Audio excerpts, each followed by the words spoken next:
Hi guys, I am Harshita and this is video 3 of principle of inheritance. ठीक है, आज मैं बता देती हूँ क्या क्या कवर अप करना है। आज हम दो लॉज पढ़ेंगे, law of dominance, incomplete dominance and law of segregation. ठीक है, देन आपका कोडोमिनेंस भी हमें आज कंप्लीट करना है। तो 3 या 4 टॉपिक्स हैं ये कवर करने हैं और टॉपिक्स बहुत सिंपल से है। सी या this page and this page. ठीक है, बस इतना ही पढ़ना है, तो जल्दी से स्टार्ट करते हैं। ठीक है, ओके सो स्टार्ट करते हैं हम लॉ ऑफ डोमिनेंस से। ठीक है, मैं स्क्रीन दिखाती हूँ। Okay so here you go, यहाँ से हमें स्टार्ट करना है 4.2.1 से law of dominance. First law of dominance कहता क्या है? Characters are controlled by discrete unit known as factors. Factors always occurs in pair and dissimilar pair of one member of always dominates, जो dominate करता है उसे dominant and जो जिस पे डोमिनेट करता है उसे रिसेसिव कहते हैं। ठीक है, पहले हम ये देखते हैं कि लॉ ऑफ डोमिनेंस क्या होता है। बेसिकली डोमिनेंस का मतलब क्या होता है? किसी को डोमिनेट करना। ठीक है, अब ये कह रहा है कि कैरेक्टर, अब what character refers to? Character can be anything like height, color. These all are characters controlled by genes. Genes के अंदर होते हैं आपके genes alleles and they are controlled by factors. ठीक है, factors always occur in pair. ठीक है, homologous में दोनों सेम होते हैं, like capital W and capital W। Heterologous में, हेट्रोजाइगस में डिफरेंट होते हैं, लाइक एक कैपिटल होगा तो दूसरा स्मॉल होगा। ठीक है, अब इसमें हमें देखना है कि लॉ ऑफ डोमिनेंस काम तो उसी में करेगा ना जिसमें डिसिमिलर पेयर होंगे। ठीक है, क्योंकि अगर सिमिलर पेयर है तो सेम ही है, तो डोमिनेट करने की जरूरत ही नहीं पड़ेगी, क्योंकि एक ही वो आपका फैक्टर जो कैरेक्टर जो है वो एक्सप्रेस करेगा। तो अगर हम हेट्रोजाइगस में देखें तो दिस एग्जांपल, तो अब यहाँ पर आप बताओ कि कौन सा वाला डोमिनेट करेगा और क्यों करेगा। ठीक है, तो यही पढ़ना है। यही कहता है लॉ ऑफ डोमिनेंस कि अगर एक हेट्रोजाइगस पेयर है तो उसमें हमेशा एक डोमिनेट करेगा दूसरे के ऊपर। ठीक है, और डोमिनेट हमेशा बड़ा वाला करेगा। ठीक है, like capital will dominate over the small. ठीक है, फिर law of dominance is used to explain the expression of only one of the parental character. ठीक है, अब ये क्या करता है बेसिकली एक्सप्लेन कि सिर्फ एक ही पेरेंटल कैरेक्टर को ये एक्सप्रेस करेगा। ठीक है, इसका एक एग्जाम्पल दिखाती हूँ मैं आपको।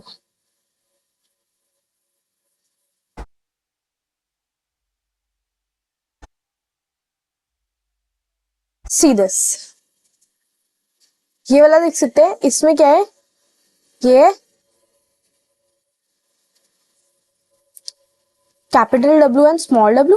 तो इसमें कौन डोमिनेट कर रहा है? Capital W is dominating and what capital W is expressing? Capital W is expressing violet.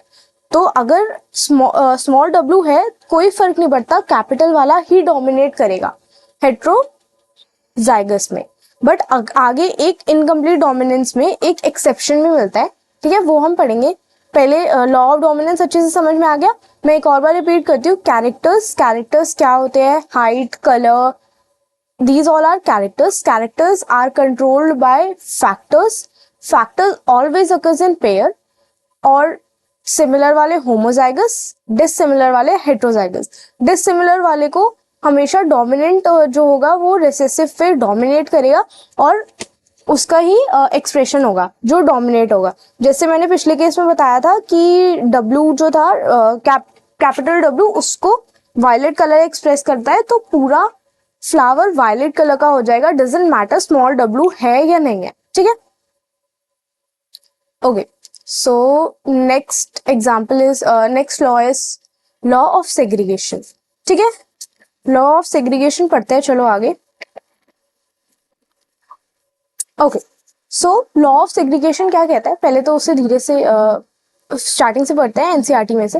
This law is based on the fact that alleles do not show any blending, thus both the characters are recovered in F2 generation। ये मैंने बताया हुआ है। See basically ना इसमें क्या होता है मैं आपको बताती हूँ कि F1 जनरेशन जो हमने बनाई थी उसमें क्या था कि सिर्फ एक ही पैरेंटल कैरेक्टर दिख रहा था और दूसरा वाला कैरेक्टर नहीं दिख रहा था। वो F2 जनरेशन में अपने आप को रिकवर कर रहा था, ठीक है। फर्स्ट लाइन ही ये है कि this law is based on the fact that allele do not show blending and both the characters are recovered in F2 generation, ठीक है। Though one of these is not seen in F1 state through the parent contained two alleles during the gamete formation, the factor allele pair segregates from each other such that gamete receives only one of the two factors. Of course, homozygous produce all the gametes or that are of similar, while heterozygous one produces two kinds of gametes, each having one allele with equal proportion। अब मैं बताती हूँ कि ये कहना क्या चाह रहा है, ठीक है। लॉ ऑफ सेग्रीगेशन फर्स्ट पहले ये कहना चाह रहा है आपको कि F1 जनरेशन में क्या होता था कि सिर्फ एक ही पैरेंटल कैरेक्टर दिख रहा है, ठीक है, और F2 जनरेशन में बोथ वर रिकवर्ड, ठीक है। अब क्या होता है कि this not seen as F1 generation, parent contain two alleles for the gamete formation, ठीक है। अब alleles, two alleles, फर्स्ट हम लेते हैं होमोजाइगस का केस एंड सेकंड हम लेंगे हेट्रोजाइगस। सी होमोजाइगस तो पढ़ने की जरूरत ही नहीं है क्योंकि होमो में क्या है सेम होंगे, कैपिटल कैपिटल और स्मॉल स्मॉल, कैपिटल कैपिटल और स्मॉल स्मॉल, क्योंकि दोनों सेम है, या तो दोनों स्मॉल होंगे या तो दोनों कैपिटल होंगे। बट हेट्रोजाइगस में एक स्मॉल होगा और दूसरा कैपिटल होगा, एक स्मॉल होगा तो दूसरा कैपिटल होगा, ठीक है। तो आगे चलता है इसमें। from each other gamete receives only one of the two factors।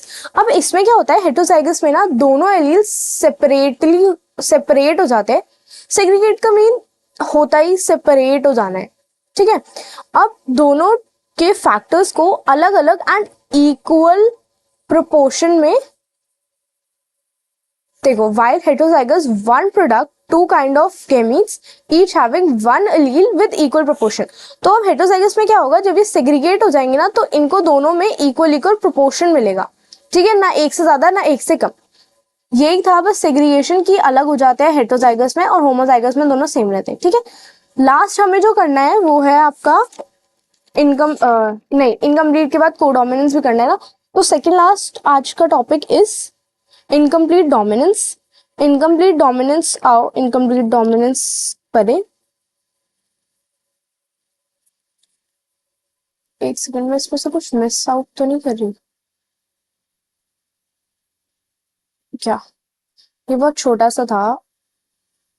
Incomplete dominance बहुत इंपॉर्टेंट है,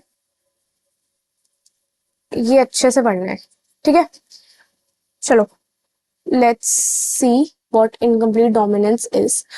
फर्स्ट इनकम्प्लीट डोमिनेंस से आप लोगों को क्या लग रहा है कि क्या होगा?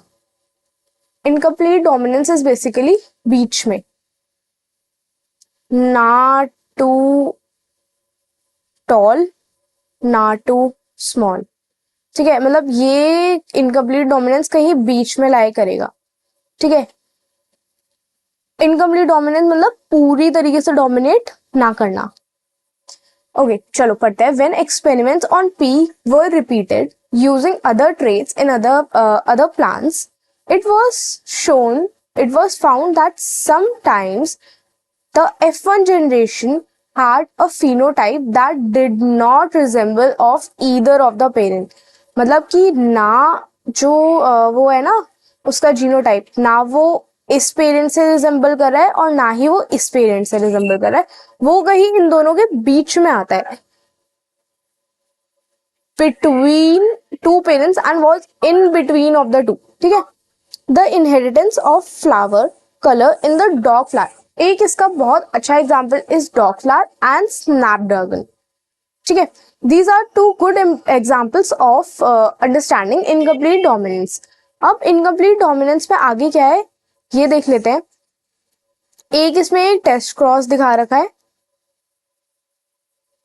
Incomplete dominance in a cross between true breeding of red flower capital R and true breeding between white flower small r. F1 generation capital R small r is found to be pink. ना वो resemble कर रहा है red से और ना वो resemble कर रहा है अदर पेरेंट व्हाइट से, वो कहीं बीच में रिजेंबल कर रहा है एंड उसका कलर है pink.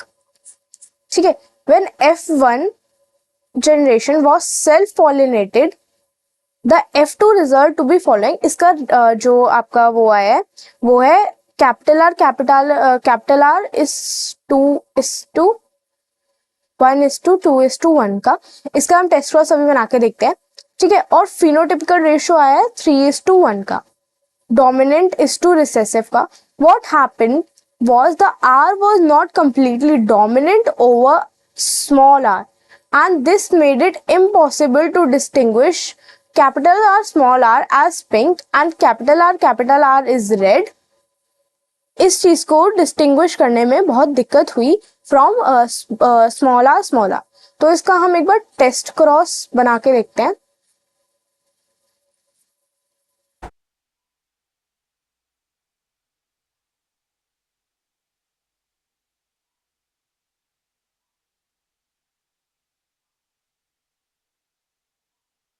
This was the test cross. इसका फिनोटाइप और जीनोटाइप. जीनोटाइप आया है हमारा red is to pink is to white का 1:1. ये दो पिंक हुए 2:1. बट फिनोटाइप क्या आया 3:1. Explanation of this concept. Okay, just let me correct this. ये आना चाहिए था बट आ क्या रहा है फिनोटाइप भी 1:2:1. Explanation of this concept of dominance. ठीक है, ये पढ़ते हैं. What exactly is dominance?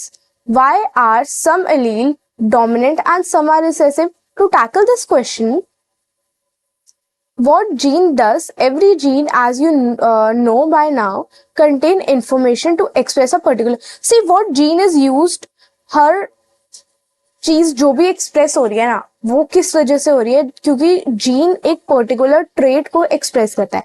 आप लंबे हो क्योंकि आपके पास लंबा वाला जीन है, आप गोरे हो क्योंकि आपके पास गोरा वाला जीन है, काले हो काला वाला जीन है. सब कुछ रिस्पॉन्सिबल कौन है? जीन्स रिस्पॉन्सिबल है जो हमें हमारे पेरेंट्स से मिलते हैं. ठीक है, in a diploid organism there are 2 copies of each gene. हर जीन की 2 कॉपीज होंगी. That means a pair of allele. ठीक है, now these 2 alleles need not always be identical. मतलब जरूरी नहीं है कि जो दोनों alleles है वो आइडेंटिकल हो, वो अनआइडेंटिकल भी हो सकते हैं जो हेट्रोजाइगस कंडीशन में होता है कि एक जैसे मैंने बताया था आपको, एक कैपिटल टी दूसरा स्मॉल टी. ये भी हो सकता है दोनों सेम हो, जैसे कैपिटल टी और स्मॉल टी. ठीक है, one of them may be different due to some changes that it undergoes. ये हम नेक्स्ट चैप्टर में पढ़ेंगे. Which modifies the information that particular allele contains. ठीक है, what is the main purpose of gene is to express anything like height, weight, color. Everything is expressed by gene. ठीक है, let us take an example of gene that contain the information for producing an enzyme. Now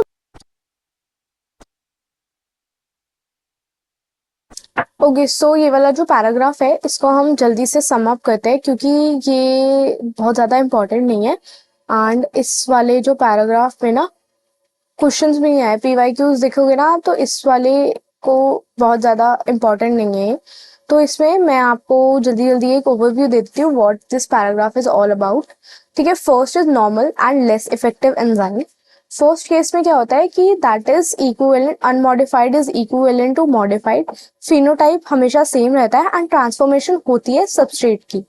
this case is very common. Second case is non functional enzyme.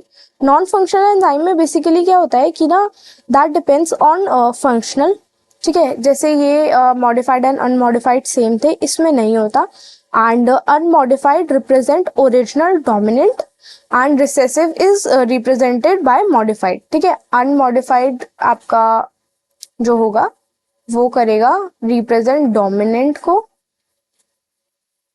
और जो modified होगा वो करेगा recessive को। ये वाला पैराग्राफ आप लोग छोड़ भी सकते हो बिकॉज ये वाला मैंने अभी तक के तो किसी पीवाईक्यू में इसका क्वेश्चन नहीं था। ठीक है, next topic is our codominance. Codominance को स्टार्ट करते हैं, ये इस क्लास का लास्ट टॉपिक रखते हैं, छोटी छोटी वीडियोस रखी है इसकी। नेक्स्ट में हम inheritance of two genes cover करेंगे। ओके, सो जैसे इनकम्प्लीट डोमिनेंस से ये पढ़ा था कि इनकम्प्लीट क्या होता होगा, जो शायद दोनों के बीच में लाई करता है। अगर एक एक्सट्रीम लेफ्ट है और दूसरा एक्सट्रीम राइट है तो कहीं बीच में रखे, तो कोडोमिनेंस क्या होगा। इनकम्प्लीट बेसिकली जो दोनों ही पेरेंट्स से रिजेंबल नहीं कर रहा था, और कोडोमिनेंस वो होगा जो दोनों पेरेंट्स से रिजेंबल करेगा। ठीक है, ओके, तो कोडोमिनेंस स्टार्ट करते हैं। कोडोमिनेंस का सबसे famous example is your blood group, A B positive O positive. ठीक है, तो till now we were discussing crosses where F1 resembles to either of the two parents, फिर डोमिनेंस आया, इनकम्प्लीट डोमिनेंस आया, अब बारी है कोडोमिनेंस की। In the F1 generation resembles both the parents, मतलब दोनों ही पेरेंट्स से रिजेंबलेंस शो करेगा। A good example is different type of red blood sales that determine ABO blood group in human being. Okay, so ABO blood groups are controlled by gene I. Blood plasma of the blood group has sugar polymers that protrude from its surface, and the kind of sugar controlled by gene, the gene I have three genes, IA, IB and small I. Okay, so IA and IB are equally dominant, and IA does not produce any sugar. ठीक है, तो because human are diploid, each person possesses 2 or 3 I genes, मतलब किसी के अंदर 2 हो सकते हैं, किसी के अंदर 3 हो सकते हैं। IA and IB are completely dominant over small I because small I does not produce any sugar. Okay, तो IA जो है वो स्मॉल आई पे इसलिए डोमिनेट करेगा क्योंकि ये पोजेस नहीं करते, तो इन दोनों में जो एक इंसान का ब्लड ग्रुप होगा वो ए होगा क्योंकि ये तो शुगर प्रोड्यूस ही नहीं कर रहा। और IB और आई में बताओ कौन सा होगा। यस, बी होगा because this is not producing any sugar. अगर ये वाला केस होता है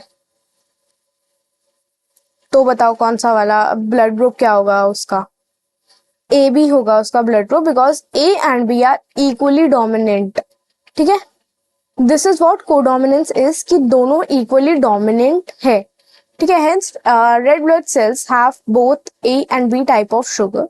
since there are 3 different alleles, there are 6 different combinations of these 3 alleles possible. ठीक है, आओ ये वाले हम कॉम्बिनेशंस देखते हैं कि कैसे कैसे किस किस का ब्लड ग्रुप होगा।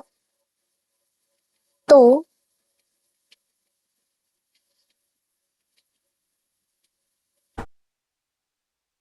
Yes, here we go. अगर आई ए है तो ऑब्वियस सी बात है ए ही होगा। आई ए और आई बी है सी इसमें ए और बी इक्वल इक्वल डोमिनेंट है, आई जो है उस पे ए भी डोमिनेट करेगा, उससे बी भी डोमिनेट करेगा, ठीक है। फिर आता है हमारा ए बी वाला ब्लड ग्रुप होगा ए बी, देन ए और स्मॉल आई में क्या बताया था मैंने कि आई तो स्मॉल आई तो प्रोड्यूस ही नहीं करेगा, तो A will going to dominate, B and A में A B, P and B में दोनों इक्वली डोमिनेंट है बट दोनों सेम है, होमोजाइगस कंडीशन हो गई, तो बी, बी एंड आई में B will going to dominate over I, तो ब्लड ग्रुप हो गया बी। बट अगर आता है कि small I and small I है तो क्या ब्लड ग्रुप होगा, blood group will be going to be O, मतलब दोनों ही रिसेसिव है तो उसमें ओ आपका ब्लड ग्रुप देखने को मिलेगा ऑफस्प्रिंग में। This is a very good example of multiple allelism. मतलब मल्टीपल एलिलिज्म क्या होता है, बहुत सारे एलील्स आर गेटिंग एक्सप्रेस्ड, तो ए बी एंड आई में मल्टीपल हो गए ना ये, ठीक है। That is more than 3 alleles governing the same character. Since an individual only 2 alleles can be multiple alleles can be found only when population is studied. सिर्फ 2 लोगों में तो हम स्टडी नहीं कर सकते कि मल्टीपल एलिलिज्म है या नहीं है, that is always study in a population, ठीक है। Next a good example is starch seed. Occasionally a single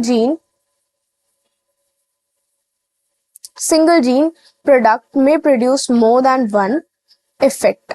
एक जीन एक से ज्यादा इफेक्ट्स भी प्रोड्यूस कर सकता है। इसका एक गुड एग्जांपल है starch synthesis in pea plant. These are controlled by one gene. अब इसके एलील क्या है, 2 एलील है, एक कैपिटल बी एंड दूसरा small B. Starch is synthesized effectively by capital B, that is your homozygote condition, therefore large, अगर capital है मतलब लार्ज होगा, स्मॉल है मतलब स्मॉल होगा, less effective, small starch grain produce करेगा। After maturation of seed of capital B C, basically ये इसमें क्या कह रहा है कि जो कैपिटल बी है ना वो लार्ज सीड भी प्रोड्यूस करेंगे और वो राउंड सीड भी प्रोड्यूस करेंगे। इसका मतलब आप लोगों को समझ में आया कि एक जीन जो है ना वो मल्टीपल चीजें एक्सप्रेस कर सकता है, वो लार्ज को भी एक्सप्रेस कर सकता है, वो राउंड को भी एक्सप्रेस कर सकता है। स्मॉल बी स्मॉल सीड भी प्रोड्यूस करेगा और रिंकल्ड सीड भी प्रोड्यूस करेगा, ठीक है। This is what multiple allelism is. So if starch size is considered as phenotype, then from this angle alleles show incomplete dominance. Therefore dominance is not autonomous feature of a gene or the product that it has information for it. It depends as much as gene product and the production of particular phenotype from this product is as it does a particular phenotype that choose to examine. In the case more than one phenotype is influenced by the same gene. Okay, तो ये हमारा हो गया। इसमें मैं आपको important बता देती हूँ अभी कि क्या क्या याद करना है हमें, फिर हम दूसरी क्लास में आगे के टॉपिक्स पढ़ेंगे। तो आज की क्लास में हमने 1 2 3 4 लॉज करे, starting with law of dominance. Law of dominance क्या कहता है, characters are controlled by discrete units known as factors. Factors occur in pair, homozygous heterozygous pairs होते हैं हमारे, ठीक है। फिर इसमें हमने ये पढ़ा था कि अगर हेटेरोजाइगस है मतलब डिफरेंट, जैसे कैपिटल टी स्मॉल टी, तो उसमें हमेशा कैपिटल वाला डोमिनेट करेगा स्मॉल वाले के ऊपर, तो उसका पूरे का फिनोटाइप क्या हो जाएगा, टॉल। तो स्मॉल वाला जो है ना वो रिसेसिव, उसे दबा देगा और वो जो पर्सन है वो उसमें आपका कैपिटल टी ही एक्सप्रेस करेगा। अब सेकंड हमने क्या पढ़ा कि जो पेरेंट्स होते हैं वो जो आपको जीन्स देते हैं उसमें एलील्स होते हैं। एलील्स अगर हेटेरोजाइगस कंडीशन में है तो दोनों सेग्रीगेट कर देते हैं and they are in equal proportion. Then is your incomplete dominance. Incomplete dominance is neither to left nor to right. बीच में एकदम ना वो लेफ्ट से रिजेंबल कर रहा है ना वो राइट से रिजेंबल कर रहा है। इसका हमने एग्जांपल लिया था red flower, white flower. Red flower जो है हमारा वो आपका सॉरी इनकम्प्लीट डोमिनेंस में क्या है कि बीच का जो प्रोडक्ट निकल रहा है वो पिंक निकल रहा है, नीदर रेड नॉर व्हाइट। इसका हमने फिनोटाइप जीनोटाइप देख लिया, टेस्ट क्रॉस बना लिया। देन फिर मैंने आपको ये पैराग्राफ भी समझा दिया था, वो बहुत इंपॉर्टेंट नहीं है, उसे पढ़ने की जरूरत नहीं है। देन योर कोडोमिनेंस, कोडोमिनेंस में दोनों इक्वली आपके जो है ना वो इक्वली डोमिनेट करेंगे। जैसे ब्लड, इसका एक एग्जांपल था blood group A B and I. A B हमारे इक्वली डोमिनेट करेंगे एंड आई जो है वो शुगर प्रोड्यूस नहीं करेगा। ठीक है, इसके आगे हमने जाके ये देखे थे कि कौन से ब्लड ग्रुप में कौन से डोमिनेट करेगा। देन आपका स्टार्च सीड है। Okay, so this is all for the video and I hope you like the video. Okay, so हमने सारे लॉज भी पढ़ लिए हैं आज।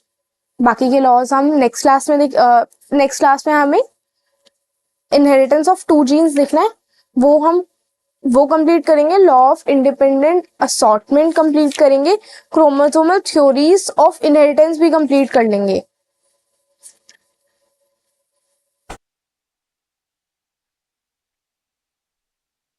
टाइम मिला तो लिंकेज एंड रिकॉम्बिनेशन भी बता दूंगी मैं। ठीक है, तो see this is all for the video. I hope you like the video. अगर अच्छी लगी तो जस्ट कमेंट कि आपको कैसी लगी। अच्छी नहीं लगी होगी तब भी कमेंट करना, मैं उस चीज को इम्प्रूव करने की कोशिश करूंगी। ठीक है, तो हम नेक्स्ट क्लास में मिलते हैं।